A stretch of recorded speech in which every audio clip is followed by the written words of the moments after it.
Mapagpalang araw sa ating lahat. Ako ang inyong lingkod, Elijah Paul John Valdez, at welcome sa ating daily devotions. Ang ating verse for today ay nasa Genesis chapter 12, verse 1 and 2.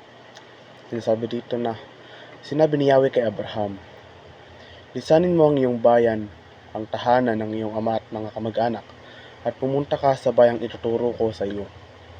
Pararamihin ko ang iyong mga anak at apo, at gagawin ko silang isang malaking bansa.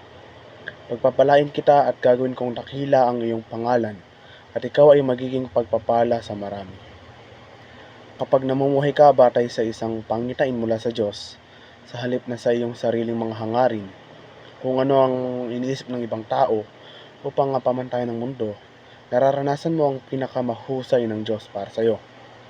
Ang isang pangitain mula sa anumang iba pang pagkukunan maliban sa Diyos ay maaaring may depekto dahil sa mga kagustuhan, takot, pagkiling, tukso, pagkagambala at marami pang iba. Kapag naunawaan mo ang mga layunin ng Diyos para sa iyong buhay bilang isang mananampalataya, sa iyong pang-araw-araw na buhay at bilang iyong natatanging tungkulin, maaari mo rin tanggapin ang kanyang pangitain para sa iyo. Ang larawang ito ay magiging mas tiyak, detalyado at malinaw sa paglipas ng panahon, habang ang Diyos ay naghahayag ng higit pa sa iyo sa pamamagitan ng kanyang salita at kanyang direksyon. Ang pangitain na ito ay nagsasabi sa iyo kung ano talaga ang hitsura ng isa buhay sa kung ano ang tinatawag ng Diyos na gawin mo. Ang paglipat ng higit pa sa pag-alam lamang kung ano ang gagawin at pag-alam ng praktikal na pananaw ng kung anong ang magiging itsura ng resulta ay nakatutulong sa iyo na mas tumpak at madaling maunawaan ng aksyon patungo sa nais ng mga resulta.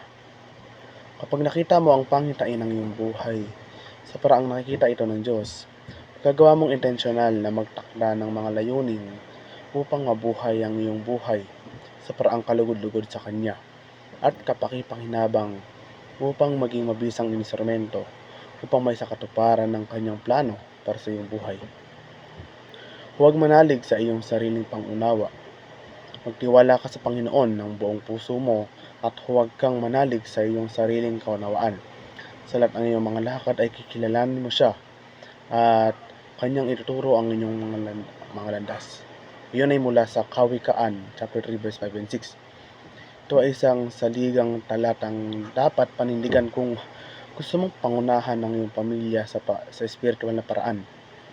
Gaano kadalas tayong umaasa sa sarili nating pangunawa sa isang sitwasyon? Marami yon.